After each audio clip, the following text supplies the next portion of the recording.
Good day po sa lahat, si Fiscal EJ po ito. Lately, napaka-intense ng mga videos natin. Every episode, puno ng legal analysis, constitutional interpretation, at political drama.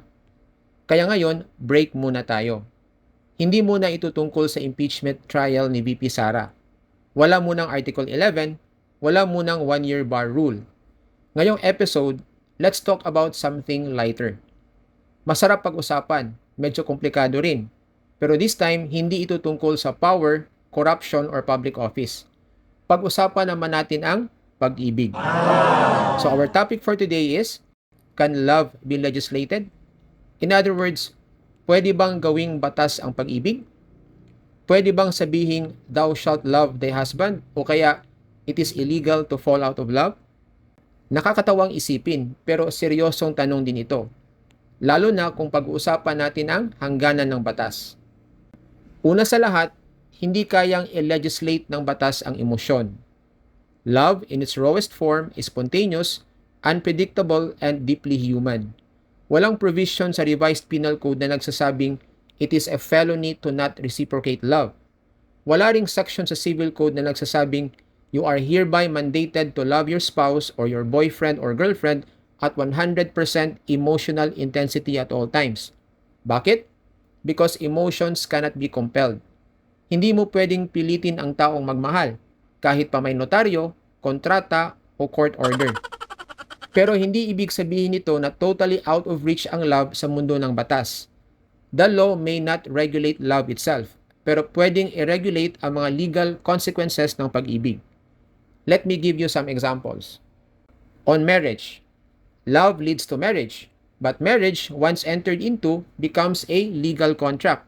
May property relations, spousal obligations, inheritance rights, at syempre, annulment, nullity, or legal separation procedures. On the crimes of adultery and concubinage, ayan na, kapag may third party, may legal consequences. Hindi pwedeng idahilan ang umibig lang ako sa iba. The law still considers betrayal of marriage as a punishable offense under the revised penal code. On age of sexual consent, pwede mong sabihing mahal ko siya, pero kung menor de edad siya at hindi pasok sa age of consent, that's no longer love in the eyes of the law. That's a criminal act. On the vowsy law or RA 9262, love daw, pero may pananakit? Hindi excuse ang love para sa abuse. Kapag ang pagmamahal ay nauwi sa pananakit, pang-aabuso o control, the law will intervene. Then we have LGBTQ plus rights. Isa pa ito. In our jurisdiction as well as in other jurisdictions, hindi kinikilala ang same-sex relationships.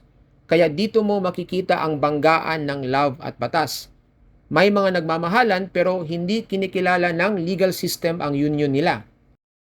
In all this, love is not the subject of the law, but the law reacts to it. Sabi nga ng isang legal philosopher, law governs actions, not emotions. Totoo nga naman, the law assumes rationality, pero ang love, often irrational. Walang due process ang puso. Walang burden of proof ang attraction. At minsan, kahit guilty na sa lahat ng red flags, hindi pa rin madismiss ang feelings. That's where the line is drawn. Law controls conduct, not feelings.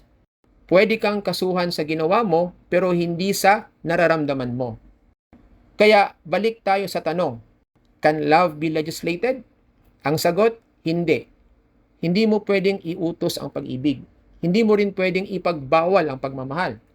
Pero kapag ang love ay lumabas na sa realm ng puso at pumasok sa mundo ng action, commitment, betrayal, abuse, or rights, doon na papasok ang batas. Kaya next time na mag-break kayo, huwag mong sabihin you violated the Anti-Obstruction of Affection Act. Wala pong ganong batas. Pero kung sinaktan ka, emotionally man o physically, may batas na pwedeng tumulong sa'yo. So ayun, hindi po ito impeachment analysis.